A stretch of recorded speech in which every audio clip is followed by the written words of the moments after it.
Good afternoon, everybody, and welcome to the Social Emotional Learning Example of Practice webinar we're holding today. I'm very excited to be able to share with you the experiences of two school districts in the state of Wisconsin in the ways that they approached identifying an evidence-based program or practice to use regarding social emotional learning.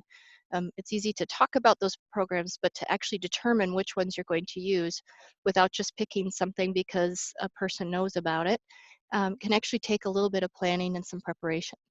And both of these districts have done some of that work, so hopefully you can learn from their examples.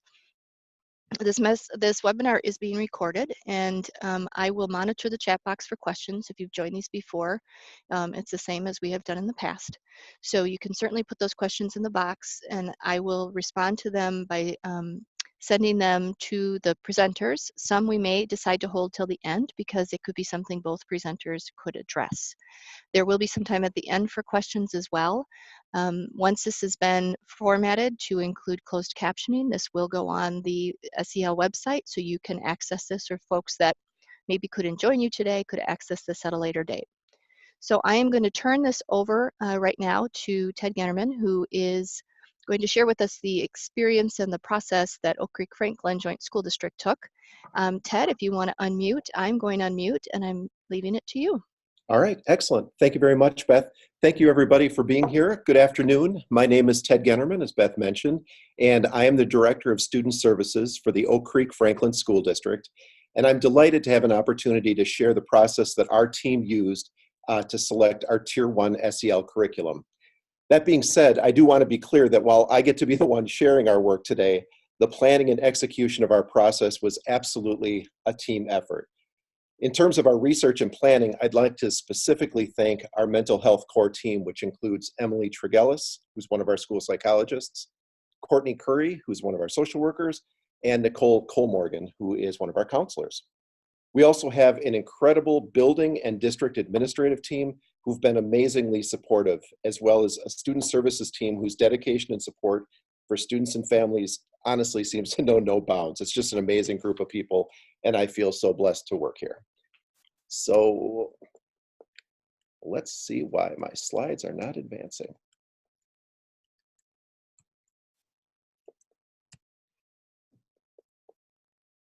We'll just do it that way. All right, so to begin, I thought I'd first share a little about the Oak Creek Franklin School District.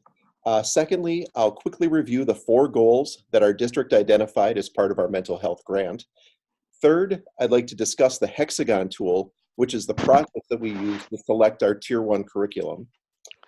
Fourth, I will be sharing the steps that we used kind of before using the Hexagon Tool and throughout the process of how we applied it to research and ultimately make the determination. And finally, talk about some of our next steps in terms of what we're doing with our SEL curriculum. So the Oak Creek Franklin School District is located within the community of Oak Creek, with a small part of our district drawing from Franklin.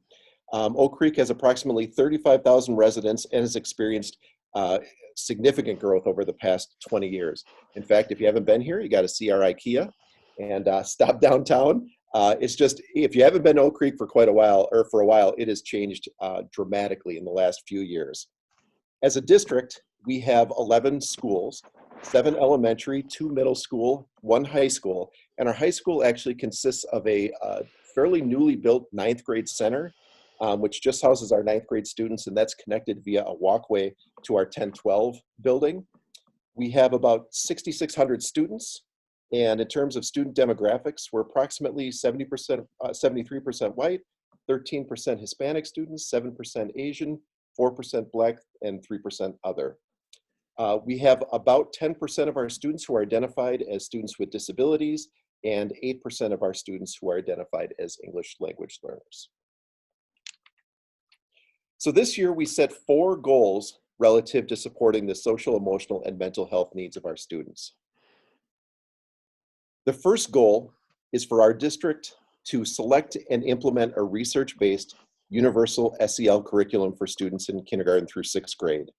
To measure the impact of our SEL curriculum relative to socio-emotional competency of our students, we're utilizing the DESA Mini which stands for the Devereaux Student Strengths Assessment, as our universal screener, which we administer to all students, kindergarten through 12th, 3 times a year.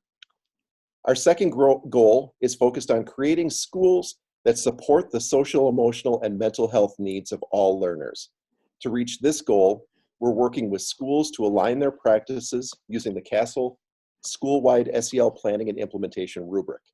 And for us, this is a multi-year goal, but we've asked every school to select 3 to 5 high-priority steps for the current year, with the goal of full implementation within the next few years. Goal 3 is really around focusing on increasing the number of students and families who access the community mental health services provided by Aurora Student and Family Assistance Program.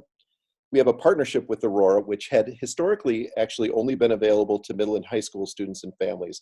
But this year, we extended this opportunity to also include elementary students and families as well. And we've gotten some great use out of that program. And finally, our final goal is to develop and clearly articulate our Oak Creek Franklin School District's mental health referral pathway. Because the focus of our conversation today is our approach to selecting a research-based SEL curriculum, let's skip back to our first goal. As a student services team, we recognize that we had a very unique opportunity in terms of selecting a Tier 1 SEL curriculum for the district. While our schools and student services team were engaged in a variety of activities to support students, we did not have a systematic or systemic approach or expectation relative to providing Tier 1 SEL.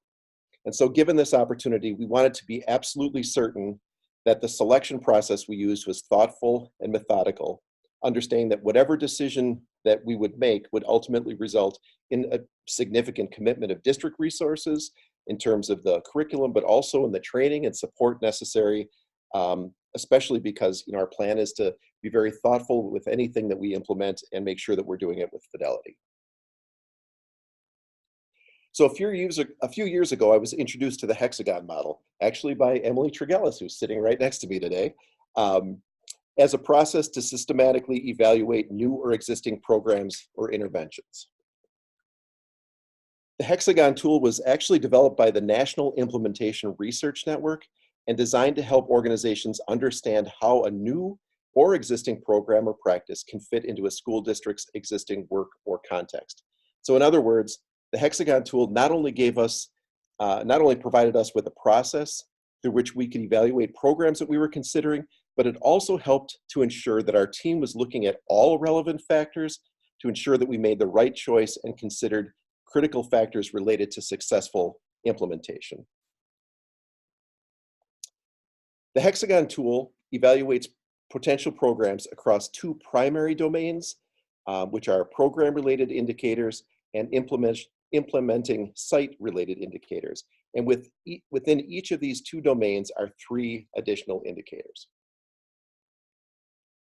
Within the site indicators domain, teams evaluate programs relative to capacity, fit, and need. Capacity refers to an organization's ability to fully implement the program with fidelity and asks the teams or the raters to not only think about initial implementation, but also give some serious thought to how the program would be sustained over time, as well as how the program can be adapted and improved over time. Fit asks the team to consider what other initiatives you currently have in place. What are your district priorities? What are the available structures and supports that you have, as well as the alignment with the organizational structure, as well as community beliefs and needs. And need refers to alignment between what the program provides and what you've identified as needs within the district, school, and community. The second domain are program indicators. Factors evaluated within this domain include evidence, usability, and supports. Evidence asks teams to specify outcomes that should be expected when a program is fully implemented with fidelity. In this area, teams are asked to evaluate the outcomes in terms of, cost effectiveness. Usability asks teams to evaluate programs being considered in terms of design, whether the program is able to be adapted to meet the specific needs of the district, and whether there are other districts implementing the program where you can do some observations and learn more. And finally, supports refers to the availability of resources to support initial implementation and training, as well as ongoing costs, technical support, and opportunities for partnering.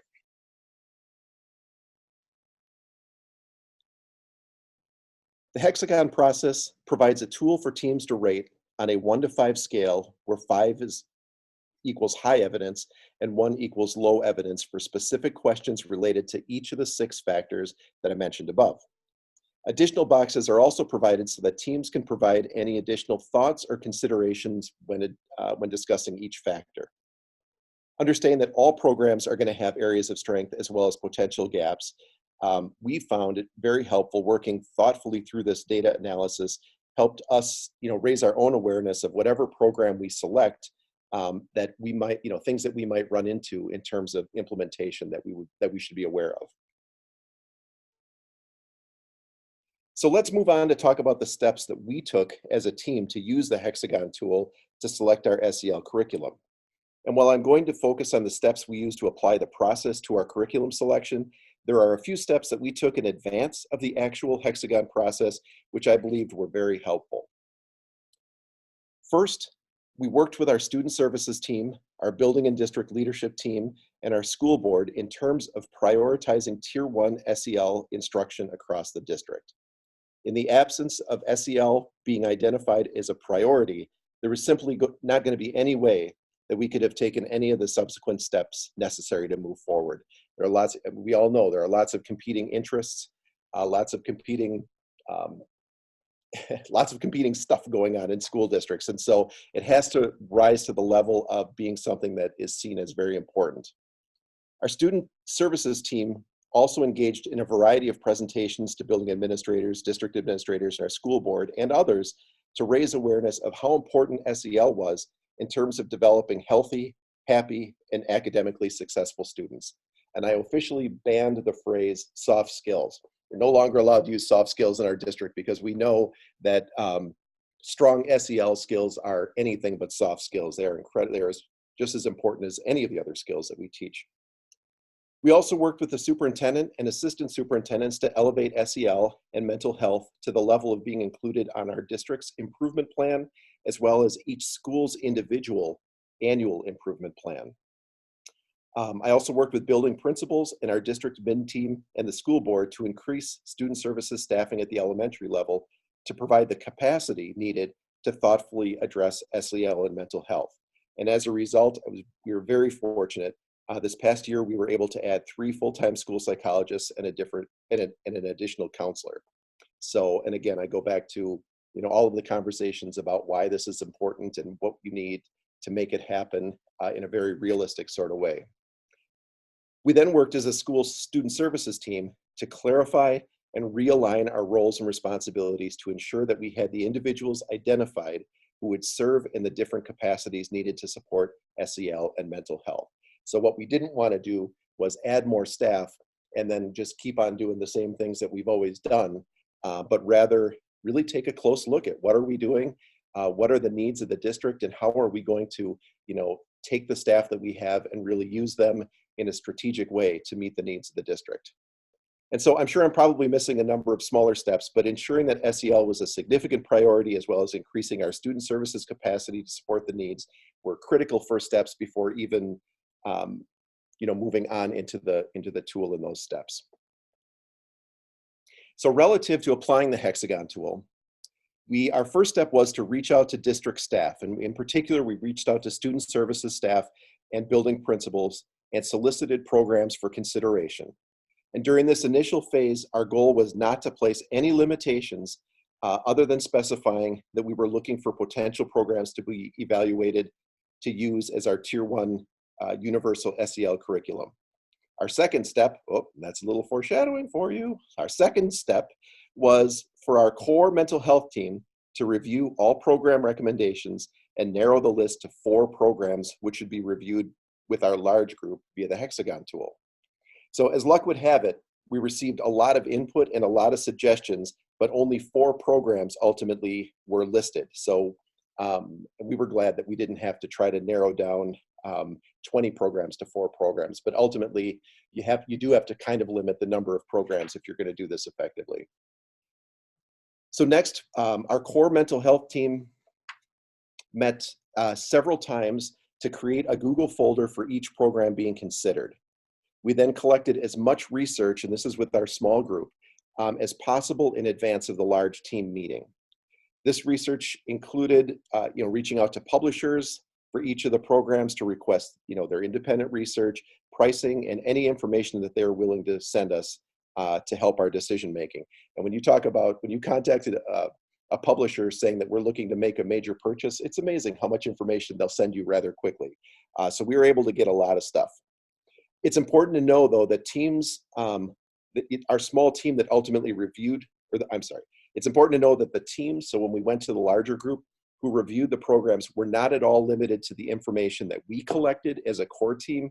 Our intent of doing some of the pre-information collection was only to expedite the process, not to nudge the team in any particular direction, as we knew it was going to be really important that the decision authentically came from from the larger group. So our large group consisted of about 30 staff, including principals, student services staff, and teaching staff. And prior to our large group meeting, we divided our group into smaller teams of about 8 per group. And we balanced those teams so that we had administration in every group and representation of like school psychologists, social workers, counselors, teachers, divided roughly equally. Each group was then assigned to one of 4 curriculum to research, and they were given access to the Google folder. The assignment of curriculum to groups was random. As a team, the group was then asked to review each factor from the Hexagon tool for the curriculum that they were assigned and rate on that 1 to 5 scale. And ultimately, teams were expected to come to consensus on the final rating for each factor. So they could have done the ratings alone and then come together and had a conversation. They could have had a conversation in the very beginning. We didn't micromanage that, but at the end of the day, they needed, as a group, to come together with that rating. Each small group was then asked to identify just a few members from their team who would share out the ratings along with the thought process behind the ratings with the larger group.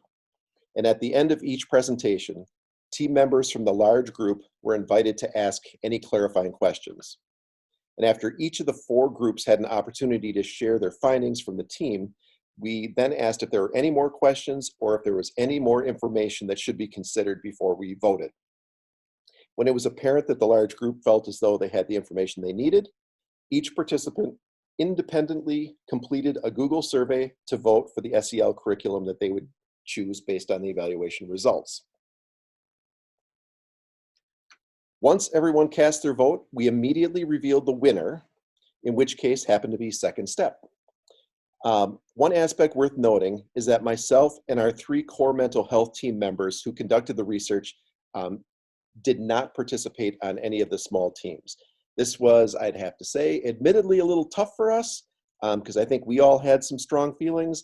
But we also felt, again, as though we wanted to trust the process, and we felt that it was very important that the teams went through the process, evaluated things fairly, and came to their conclusion without our urging. The final step that we took was a plus delta exit survey, asking our large group team members how they felt about the process. And the results of the survey were overwhelmingly positive, with the predominant theme being their appreciation that we used a transparent process that was efficient yet thorough and allowed our group to make a thoughtful and collaborative decision. So it really went, as the processes go, it went very well, it went very smoothly, and I think we came to a great conclusion based on evidence. So our next steps, so we've got a lot of steps for the 4 goals with our mental health grant, but relative to our Tier 1 SEL curriculum, the first step, once we had selected the curriculum, were to purchase the curriculum, which is done, and actually sitting outside of my office right now in about 50 boxes. We also are going to be providing training to student services staff no later than January 2020, and that's in process. Since the beginning of the year, actually all buildings have been co-teaching something. So not all schools had second step. And so we wanted to get started with a tier 1 SEL curriculum at the beginning of the year, and every school had something that they had been using. And so no later than February, we're going to have everybody transitioned over to using Second Step. And then our last step for the immediate future is to plan and implement training for all our kindergarten through 5th grade regular ed teachers during the 2021 school year so that they can assume the primary role of the curriculum deliverer. So this year, our school counselors are providing that primary role of the person delivering the curriculum, and we're going to be eventually transitioning over to our regular education teachers in that role. And the last slide is I just wanted to include a few resources. I'm assuming that these will be linkable when you get the actual slideshow, but a link to the National Implementation Research Network, and they've got a ton of great information that you will find helpful if you're going through a similar process. The Hexagon Tool itself is linked, as well as Castle, which is a resource that we continually go back to. And so with that, I would turn it over to any questions.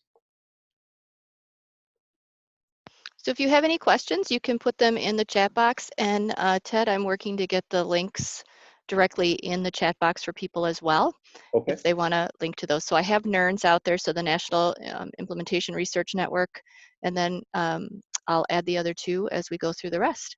All right. So if you have any questions, please feel free to put them in the chat box, and we'll also come back at the end. All right, so I should stop sharing now? Please. All right. Thank you, Ted. Yeah, you're very welcome. Okay, so I should be out and I will mute myself. Okay, so Ted, there is a question. Yep. What were the other 3 programs that you evaluated before settling on Second Step? Sure, so it was Mind Up, Random Acts of Kindness, Reset Mind Body were the other 3. Great. And somebody just wanted to comment that they appreciate the attention to detail and found it very informative. Oh, well, thank you very much. Yep, thanks. So we'll transition to Jean, and she's going to share with us how Oshkosh went about doing the similar kind of choice. So Jean, I turn it over to you. Thank you. So I'm Jean Manicki. I am the PDAF coordinator for the Oshkosh Area School District. And we decided that this needed to be an area that needed some direct attention, as I'm sure everybody is finding that social emotional learning is an area of concern across their school districts. So we just wanted to share our process, and we took a different route than what Ted did. So we are a large community, 10th largest in Wisconsin. We have 20 schools, 13 elementaries, 5 middle, 2 high schools, 2 charter schools, and an E-Academy. You can see on the slide our diverse population that we have. And we also have a large minority population, and that at least more than a third of our students are either immigrants or children of immigrants. So then again, that leads us to another component of all of this. So here's the breakdown of what our student population looks like. Again, we're predominantly white, and then you can see the rest of the breakdown with our Asian population, our Black, African American, Hispanics, and then 2 or more. We decided that social emotional learning should come through the PBIS lens, and so that's the direction that we decided to take this. When we look at our schools, 19 of our schools are trained in Tier 1. 11 of them are currently working on Tier 2. So we have the goal of where we would like everyone to be by the end of this school year, with 100% of our schools implementing. Our final school is going through training right now.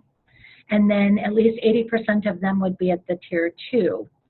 And social emotional learning just worked perfectly. If you look at what our statement is for the district, It's that we're establishing and maintaining a safe and effective school environment that maximizes the academic achievement and social and emotional behavior competence of all students.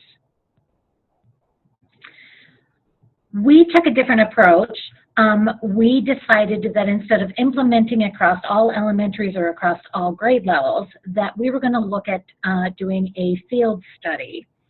And as we were working on all the components, which we'll explain in the next couple of slides, we opened it up to just our elementaries, looking for 4 to 6 schools that would be willing to field study whatever curriculum we landed on. And here are the reasons why we decided to do this. We knew that we needed to intentionally focus on addressing those needs. We needed to look for a layered approach so that we could be infusing. We didn't want it to be siloed because we're knowing that that doesn't work. And if we can embed it throughout our other academics and throughout the entire day, we would be more successful in helping those kids increase their competencies. We wanted to really focus on promoting those positive relationships. We know that that's the very first component that you need in developing that social emotional learning is those relationships of someone that I can depend on, has my back, that I have respect for. But we needed that process in order to deliver it with consistency and with fidelity. And along with the PDAF structure, that common language, common goals, strategies, that's what we were looking for with our SEL program. And then we needed those strategies to be supported throughout the school day across all settings. We established some goals as we were looking for a program that we wanted to try and implement. So, of course, we needed to create a universal system for that delivery. What was going on was our PDAF groups were developing social skill lessons to be handed out to their buildings, but it was coming from various sources. It might have been an evidence-based program, it might have been teacher paid teacher, Pinterest, just something that they created out of their heads. And so we knew that we needed to be more structured and more focused and really have that universal piece established. We also knew that it wasn't just enough to be handing out a curriculum, but we were going to have to utilize data, whether it be our office discipline referrals, the number of visits to our counselors, SABRS data, which is the behavior screener that we are using right now, looking at our attendance, our academics, and then establishing fidelity checks. We also needed a program that not only was going to work on increasing student competencies, but we also know that our adults need to develop their competencies or enhance the competencies that they are having to work with our students. And it needed to be aligned to the Wisconsin standards. Ultimately, it was a positive connection between student to student and student to adult is what we were also looking for. So, what did we do? This all came about last November when a small group attended the Day 1 Moving Forward with SEL. If you have not attended that, I highly recommend that you go. This handed us a lot of information, started us on this path, and helped us with connections that we needed to make. So because of that, we reached out to Beth Herman and asked for a consult. Like, what do we do next? Where do we start? Is there anybody we can contact? Again, if you haven't had a consult with Beth, I highly suggest it. Wealth of information.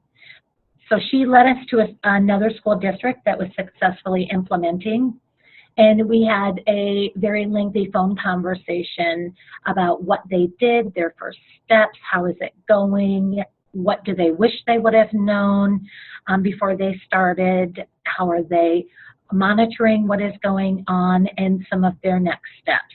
So that, again, led us to our next direction.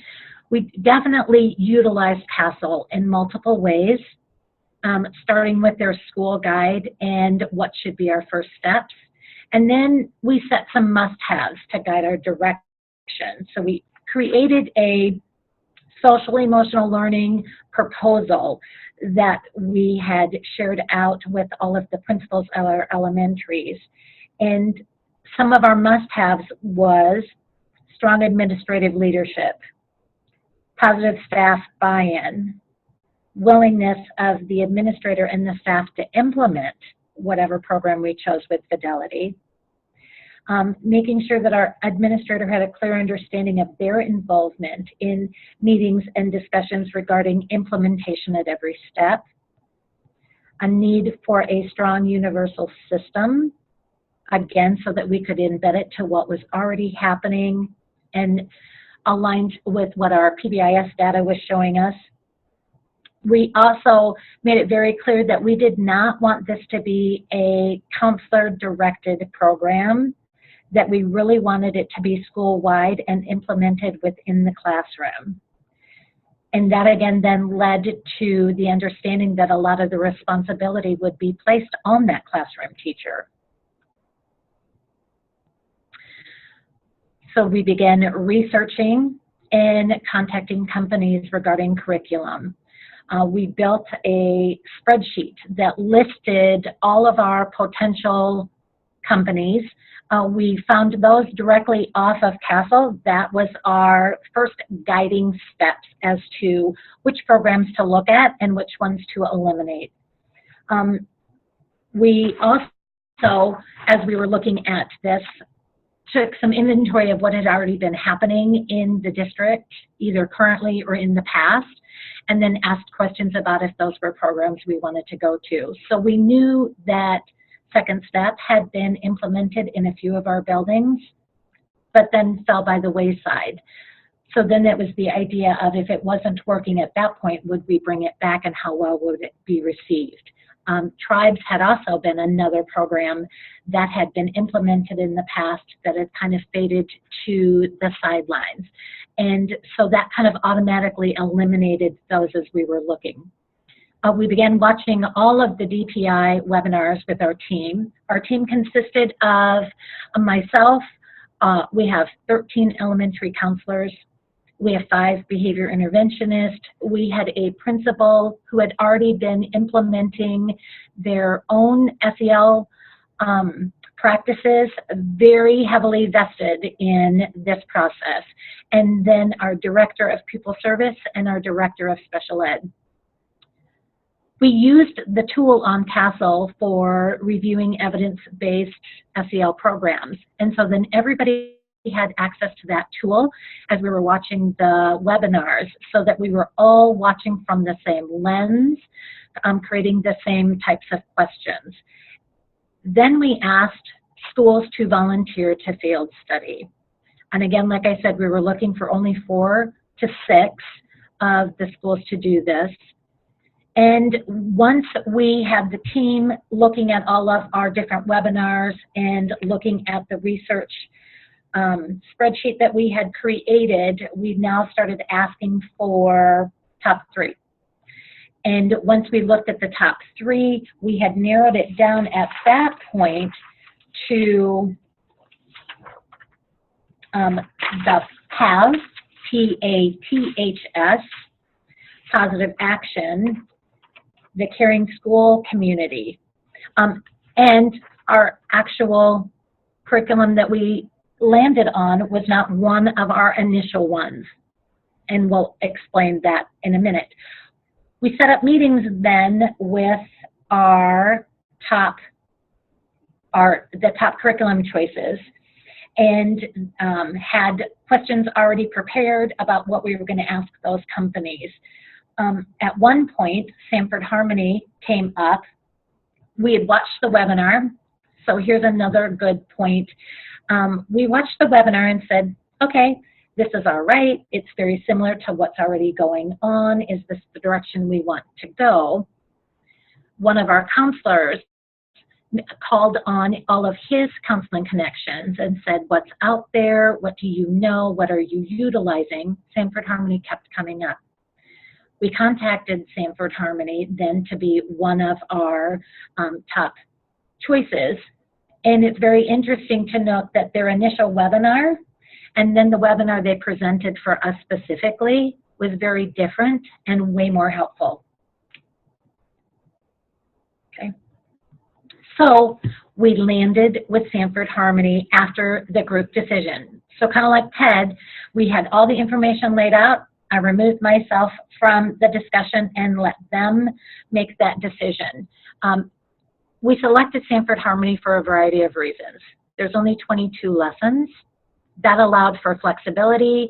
It allowed us to find spots in the year where we could then incorporate zones of regulation, mind up, conscious discipline, because those things are already going and we didn't want to remove those. The lessons were most definitely aligned with the Wisconsin SEL competencies. They replaced those social skills that we were randomly picking. Now we had truly evidence-based lessons to guide what was going on. We wanted lessons that were highly engaging and relevant, and the curriculum is constantly updated. So that was the other piece we looked at. When was the last time the curriculums had been updated? And Sanford Harmony was the most current. We looked for the ease, for prep and delivery. They have a beautiful website. And then how easily can we incorporate it into things that we are already doing? And then how can we also build school families, classroom families? Components of Sanford Harmony that we loved, they have a meetup where there's a greeting. You establish goals and then respond to the goals to do check-ins. You're sharing and responding. So again, we're teaching those listening and communication skills that we're looking for our college and career readiness. There are quick connections that allow the students to be engaged with each other. Buddy ups partner everybody up and they rotate the buddies. So again, we're building those classroom relationships, and then the lessons were highly engaging. We're utilizing Sabres, which is through FastBridge, to be one of our behavior screeners. It's 3 times a year, the fall, winter, and spring. It's a very quick assessment. There's a teacher rating. They do it online. There are 19 questions. The students then can also do a self-rating. That starts in 2nd grade.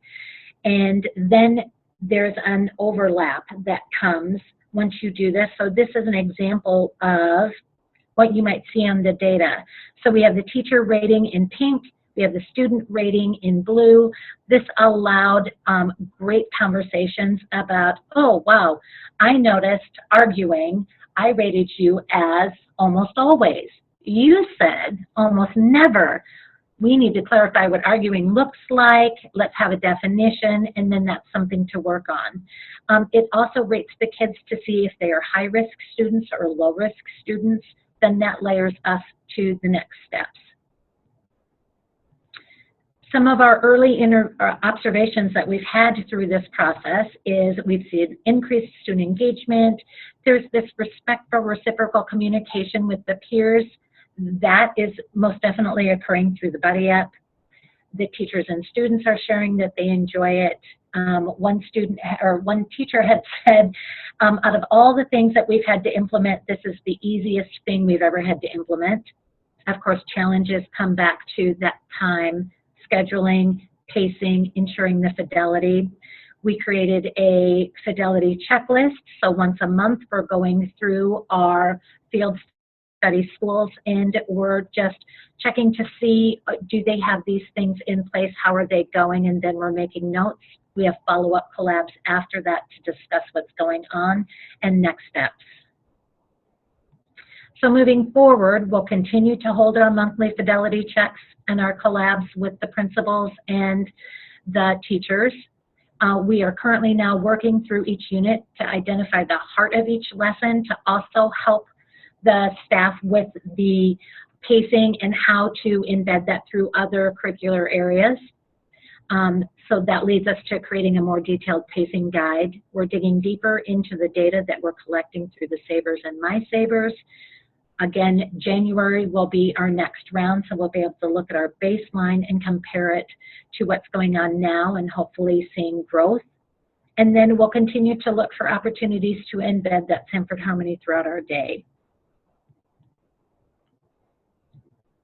And that's I think, it. Thanks, Jean. What I think is just really awesome about this particular webinar is that this is an example of how two different districts went about this process in two different ways and how they were able to settle on curriculum. And you notice they didn't settle on the same one. And I think it's really important to point that out, because a lot of times folks are choosing curriculum because somebody else was using it or what you've always had in the district. And both of these examples have outlined a process that you can use to make sure you're choosing one that is going to get used and will, through use of fidelity and implementing it the way it should be, that you're going to get those outcomes that you hope for. So I'm going to open this up for questions. And oh, I see a question there, but it's just to me. Okay. One of the things I want to note is that Jean had mentioned that they used the tools with the videos of the different programs, evidence-based programs that we did in a webinar series last year. It's one of the first things I linked in the chat box. So if you aren't aware of this resource that we have, if you are using the SEL competencies, the Wisconsin competencies, this link will take you to a web page in which you can see how I think we're up to 14 evidence-based programs have aligned with the state competencies.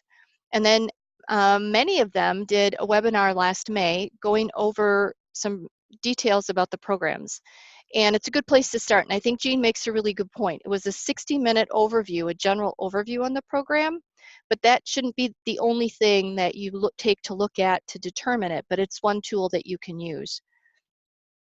I also think that reaching out to the publishers is always a great idea. I think Ted's right. If they know that you're interested in purchasing something, they respond fairly quickly. And I think Jean made a really good point also about having questions that you were going to ask. My only recommendation when you talk to those publishers is that you have in mind all the information you specifically want and make sure that you ask it. So looking for any other questions.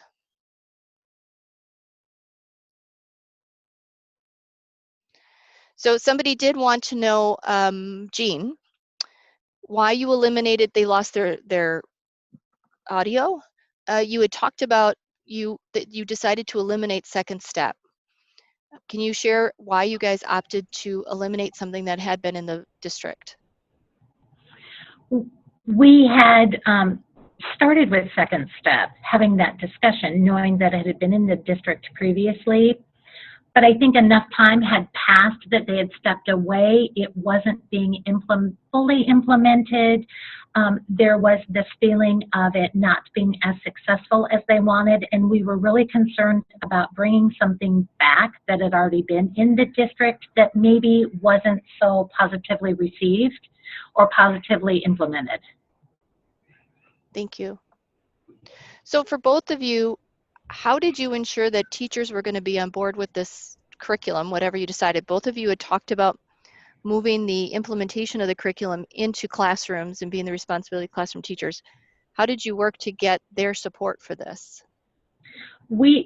Speaking for Oshkosh, we ended up doing a rollout. So we went to each of the schools and we did training. We set up what our expectations were, and then layered in supports for all of them as well, showing how to utilize the dashboard with Sanford Harmony, going through the materials, giving some examples, and giving ideas of where it might be implemented or what it might look like. Okay, Ted? Sure. For us, we really went back to research and really what shows to be the most powerful in terms of implementing any SEL program and really having that connection with the classroom teacher. And so, we started really, with conversations with our student services team because, our counselors even, that's something that they really enjoy doing. And so that was going to be kind of a loss of something that they liked. But so it was really kind of building some understanding around, if we're going to commit the time, energy, and resources we need to do this in a way that's really, with fidelity, but that we would be supporting in other ways. And this was very much supported by the building principals as well, who also saw the benefit of, if we free up the counselors from this particular duty, then we can really focus in and be better with supporting, students who are more treatment resistant, who need that higher level of support. And we'd like to piggyback on what Ted just said with the counselors. This is why we were looking for a program that was not counseling specific to those guidance lessons. We really wanted it to be implemented within the classroom. Those are the people that are with the children the majority of the day. And that then led the counselor to be able to come in to help support during a meetup, during a lesson, to know the language, to know where that lesson was headed, so that she could then come in, or he could come in and support those students. And then when they worked small group, then there could be some tie-in to that. Thank you. And it's interesting. So we had this similar discussion, Katie was talking about. So a number of our schools had second step, and at one point it was probably implemented with fidelity, but over years and not doing it with fidelity. That was one of our, one of the conversations that we had as a team is, would it be better for us to start fresh with something that's completely different, or to return to something where we had some familiarity, we had some of the resources in place, we had some teachers that were, familiar with how to implement it. And so again, that's what's so great about, using a thoughtful process like this, is that, so at the end of our discussion, among all of the other factors, that we felt like that weighed in our favor. Like it wasn't seen ineffective, and it wasn't seen as negative. It just was seen as something that we had walked away from. But it very well could have gone the way that Katie's went, where it was, the sense was, well, this was ineffective and it didn't work, and we didn't want to return to it again. So that's what I think is so important about having it, be a discussion among a lot of people, and really considering all of those factors. So when both of you mentioned that as you were looking at the different programs, you were evaluating it against community needs or your student demographics or other sorts of cultural things that might be present in your communities, were there certain things that you were looking for in these curriculum to reflect those cultural or community characteristics? For us, the thing that really stood out is the buddy up. And so to explain that kind of quickly, is you are buddied up with a classmate. You rotate each week to a new classmate. And that's kind of respectfully forcing you to engage with peers that you might not normally. We all know those students who, I'm a little girl and I say, ooh, I don't want to partner with a boy. But then once I am partnered up, I find out that we have a lot of things in common, that our differences also make us very unique, and we can celebrate those. So we thought that was an incredibly important component in looking at our programs. Great. For us, one of the things that we found, so we had, our district, probably like a lot of districts, has a variety of second step kits that have been around forever. And so we actually, it's very interesting how over the years, second step has very much changed how they approach their curriculum to really make sure that it reflects cultural diversity. But interestingly, when we looked at some of the older kits, that wasn't there at all. And so again, that is part of the process in terms of the Hexagon model, when looking at the cultural sensitivity and cultural responsiveness, that is something that we definitely wanted to consider, and then made sure that everybody had the most up-to-date kits so that we were in fact representing all of our students. Thank you.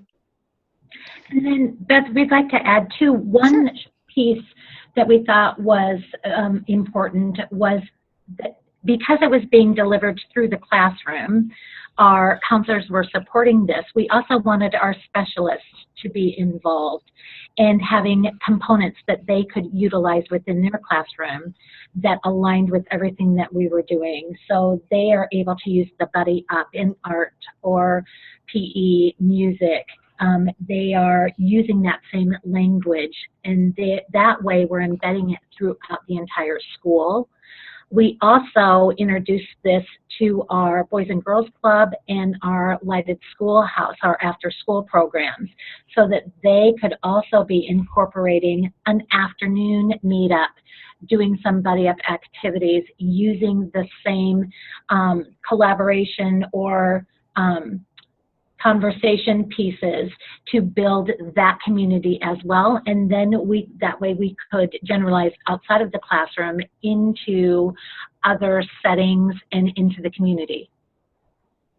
So the fact that you guys did this really thoughtful process in the long term actually creates a better product or a better process, if you will. But what were some of the challenges? Some initial challenges were that we had building principals that said, yes, we volunteer, without making sure that the entire staff was on board. So then we got met with a little bit of resistance. Time to commit to a new curriculum is always a barrier. The scheduling of when they're going to do it, time to train. And because we're doing this as a field study, you know, we're really depending on these 5 schools to provide us with a lot of data to then justify rolling it out to our remaining 8 elementaries and then looking to what this might look like for our middle school and high school. You know, for us, the process itself didn't present a lot of challenges. That the Hexagon process is remarkably straightforward. We just adapted a few of the pieces that we felt were important. I think it's all of the pre-work in terms of making sure that, you know, that there's a district readiness. And I mean, all of our districts, you know, there's competition with, you know, how many different things going on in all of our districts. And so, you know, elevating and really helping people understand the necessity and the importance of SEL for students, and the connection between students that are highly socio-emotionally competent and academics. You know, all of those, laying the groundwork for it, I think was probably the most challenging part. It was certainly the most time-consuming part, but certainly once we, you know, once we had the process down and ready to go, that went remarkably smoothly. So it's really the work in advance to make sure that you have the understanding of the necessity in place, and then the capacity within the district to deliver. I mean, it wouldn't have done us much good to go through this entire process, select a curriculum, and then the reality sets in of, well, we don't actually have any way that we can deliver this. So, you know, making sure that we were in a position where we would be able to deliver on what we had committed to. And so one final question. When you look at the work that you have done thus far, and both of you you're sharing simply the piece that I asked you to share today, which was about choosing a program, but you both have developed in your districts a very comprehensive approach to this, and I know you're still working in it. But when you think about all of this work, what's like one positive thing or one thing that you're most proud of that stands out in the work that you've been doing in this area?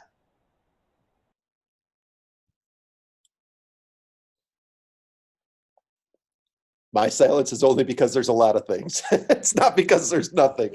I think when we started the process, our district had been doing a lot of very good responsive practices, and I think the openness and willingness and the commitment of our student services staff, our leadership, our school board, and our community to really understand and support is probably the part that I'm most proud of, because without having that, you know, all of that support there, it would be very, very difficult, if at all possible, to pull off. So I think just the involvement of multiple groups and the commitment of all of these groups to make this happen. And I agree with Ted. The other piece is that we had pockets of really good things going on, but now they're aligned. It's that common language. It's that sense of a direction and a definite purpose so that we're all leading in the right direction for where we want to see our students go and grow. And our district support has been phenomenal. So I think that is a big plus for all of us. And just listening to our students and staff saying, oh my goodness, this was wonderful. Can we do this longer? I wish there was more time for us to stretch it into more times of the day. So I think those are all positives for us. Very nice. Well, thank you, both of you. Would the two of you be open if people have questions about the particular curriculum or process that you did, if they contact you? Absolutely. Yes, absolutely. So if you want to ask Ted or Jean some questions about the process or the curriculum, if you're curious about either of the steps that they took to do this or want some more detail, you certainly can let me know, and we will connect you via email to ask those questions. I think being able to connect with other districts to hear what they're doing is such a valuable resource, and we want to make sure that you can do that. So it doesn't look like there are any more questions. This will be posted as soon as the formatting is completed on the webinar. I want to thank the both of you and your teams, because you both referenced the people standing with you, quite literally it appears, in the room as you're presenting, but you're doing phenomenal work, and I thank you so much for being willing to share it. Thank you very much. Everybody have a great holiday, and we'll see you next month. All right, take care. Bye.